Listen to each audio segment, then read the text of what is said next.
Hi guys, welcome back to another video. তো তোমরা নিশ্চয়ই থাম্বনেল দেখে আজকে বুঝতে পেরে গেছো আমরা কোথায় যাচ্ছি। তো আমি এসেছি আজকে কোথায় মামার যাবো বাড়ি। এখনো বলবি না কোথায় কোথায় যাচ্ছি জানতে হলে পুরো ভিডিওটা দেখতে হবে, পুরো ভিডিও সাথে শেষ থাকতে অবধি হবে। দেখো, সাথে থাকো আমাদের। তো চলো আমাদের আমরা বলেই দিই দর্শকদের, আমরা যে মায়াপুর যাচ্ছি পুরো ফ্যামিলি মিলে সবার সাথে আমরা ইন্ট্রোডিউস করাবো। পিসিরা যাচ্ছে, কাকিমা, মা, আমার ওয়াইফ, আমার ফ্রেন্ড, মামা সবাই মিলে যাচ্ছে। একটা গ্রুপটা আমাদের ট্যুর হচ্ছে, কারণ আমাদের বিজনেস ছেড়ে যাওয়াটা সম্ভব নয়। 1-2 দিনের ছুটি, তাতেই আমরা যে বেড়াতে যাচ্ছি। আই হোপ পুরো আমাদের জার্নিটা তোমাদের সাথে শেয়ার করতে পারবো। তার জন্য আমাদের সাথে থাকতে হবে, ভিডিওটা স্কিপ না করে কন্টিনিউ দেখতে হবে। চলো আমি গেলাম ভাই, তুই আয়। চলো দেখা হচ্ছে, টাটা। এখানে দেখো তোমরা আমাদের বাস এসে গেছে। বাসে অর্ধেক লোক উঠেও পড়েছে, এবার আমরাও বাসে উঠবো। চলো আমরা বাসে উঠে পড়লাম। পিছনের সিটগুলোতে আমরাই বসবো, কেন কি সামনে সব ভরে গেছে। হাই গাইস, দেখতেই পাচ্ছ আমরা এখন চলে এসেছি কিছুক্ষণ ব্রেক নেওয়ার জন্য একটা পেট্রোল পাম্পের দিকে। তো আমাদের বাস ওই দিকে দাঁড়িয়ে আছে। এখানে দেখো বাস থেকে সবাই নেমেও পড়েছে, সবাই একটু হাওয়া খেয়ে নিচ্ছে। এরা আমাদের কিছু নেই, এখানে দাদারা দাঁড়িয়ে আছে। তো এখানে কিছুক্ষণ ব্রেক নেওয়ার পর আমরা একদম সোজা চলে যাবো মায়াপুরের দিকে। ভাই বাসের জার্নিতে একদম ভয়ানক ছিল আমাদের, মানে অসম্ভব রকম ভয়ানক। জানি না বাসটা আমাদের কোথাকার ছিল। তোমার বাসের মধ্যে এত পরিমাণে আমাদের জার্কিং হচ্ছিল, মানে বলার মতো না। তো বাসের মধ্যে আমি পরে তোমার সঙ্গে শেয়ার করবো, ততক্ষণ আমার সঙ্গে তুমি দেখে দেখো। চলো দেখা হচ্ছে। তো তোমার জার্নি কেমন ছিল বৌদি, একটুখানি বলো এক্সপিরিয়েন্স। কেন ঘুমায় না কেন? কষ্ট হচ্ছে? এতক্ষণ তো ঘুমিয়ে ঘুমিয়ে তুমি চলে এলে। মানে বাস ভালো ছিল না? বাসের মালিককে ধরে বলো। দেখো আমরা দেখতে দেখতে নবদ্বীপ ব্রিজ পেরিয়ে চলেও এলাম। এবার মায়াপুর ঢুকবো আমরা, কাছেই মায়াপুর। দেখো আমরা এবার মায়াপুর ঢুকে পড়েছি। তো এবার সকালের অপেক্ষা করি। Hi guys, good morning. তো আমরা এখন চলে এসেছি আমাদের মায়াপুরে, তোমরা দেখতেই পাচ্ছ। তো আমার দাদারা সবাই চলে এসছে এখানে। আর এই যে হলো আমাদের মায়াপুরের মন্দির, সেই বিখ্যাত মন্দির। এখানে দেখো সকালের সূর্যের আলোতে তোমাদের মায়াপুরের মন্দিরটি দেখাচ্ছি আমরা। দেখো আরো একটি অ্যাঙ্গেলে। এখানে আমরা হেঁটে হেঁটে যাচ্ছি মন্দিরের ভিতরেই। এসব গাছপালা আছে, তো কত সুন্দর লাগছে। তোমাদের সাথে এই জিনিসটা শেয়ার করলাম আমিও। এখানে দেখো বসার জায়গা আছে, তো আমরা এখানে এবার বসবো কিছুক্ষণ। এবং পাখাও রাখা আছে সাথে, কেন কি এখন গরমকাল, তাই পাখা চলছে। পাখার নিচে আমরা বসবো। এখানে দেখো চাদর মেলা হচ্ছে সবাই মিলে।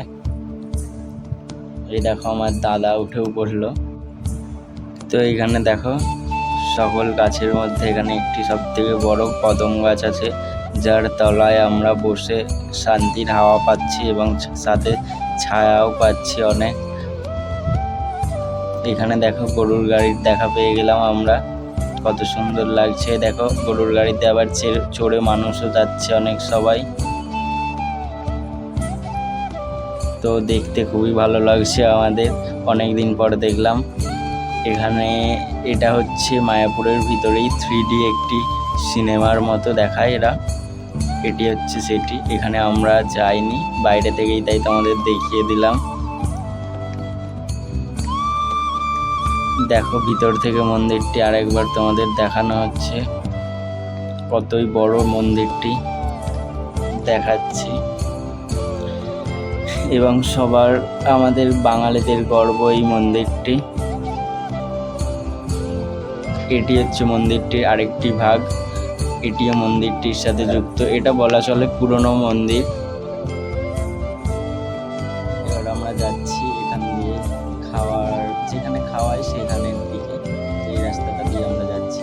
যেতে থাকো আমাদের সাথে তোমরাও, এবং দেখতে থাকো তার সাথে এই সুন্দর দৃশ্যগুলো আমাদের সাথে তোমরাও। এখানে দেখো আমরা মন্দিরটির বাইরে চলে এসেছি। তো এটা হচ্ছে মেন গেট। এবং সাথে সাথে আমরা চলে এসেছি সকালের খিচুড়ি প্রসাদ গ্রহণ করতে।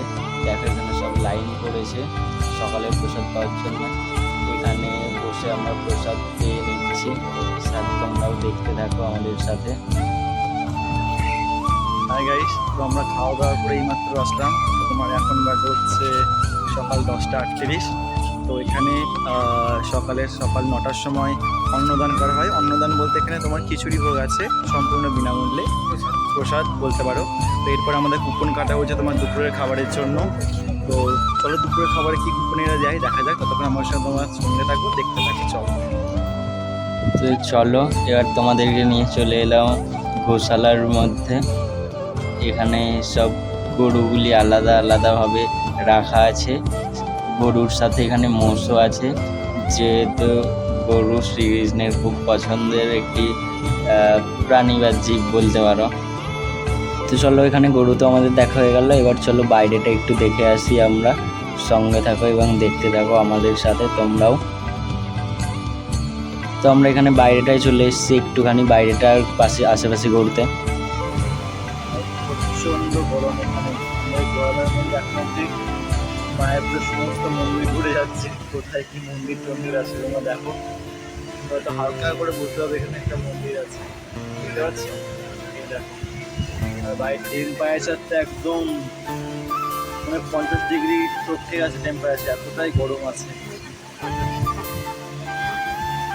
চলো এখানে দেখো আমরা দুপুরের প্রসাদ পেতে চলে এসেছি। প্রসাদে ছিল ভাত, ডাল, পটল আলুর তরকারি, একটি মিক্সড সবজি এবং চাটনি, পায়েস। আমরা এখানে খেয়ে দিয়ে বাইরে বেরিয়ে পড়েছি। দুপুরের আহার গ্রহণ করা হয়ে গেছে। এবার আমরা যাব অন্য একটি ধামে, নবদ্বীপ ধামে আমরা যাব। তো এটা তো আশা করি বাঙালির সবাইরা জানো যে এটি হচ্ছে মায়াপুরের ঘাট,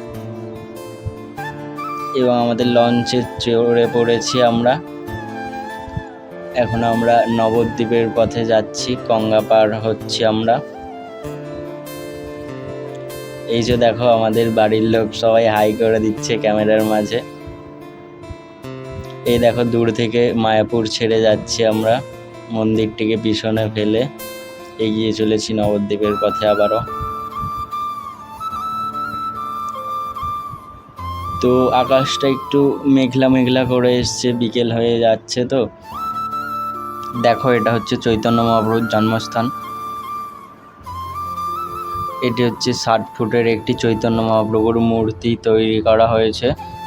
দেখো এটি হচ্ছে একটি লাড্ডু গোপাল। চলো গোপালটিকে আমরা দোল দিয়ে দিই একটু। এটি হচ্ছে সোনার গৌর বলা হয়, এটা কিন্তু পুরোটাই সোনা দিয়ে তৈরি। এখানে দেখো আমরা শ্রীকৃষ্ণ চৈতন্য মিশনে এসে উপস্থিত হয়েছি আবার। এখানে দেখো আমাদের বাড়ির সবাই আবার এসে গেছে। এবার আমরা নবদ্বীপ থেকে মায়াপুরের পথে আবার রওনা হয়েছি। এখানে আসতে না আসতেই বৃষ্টির দেখা পেয়ে গেলাম আমরা।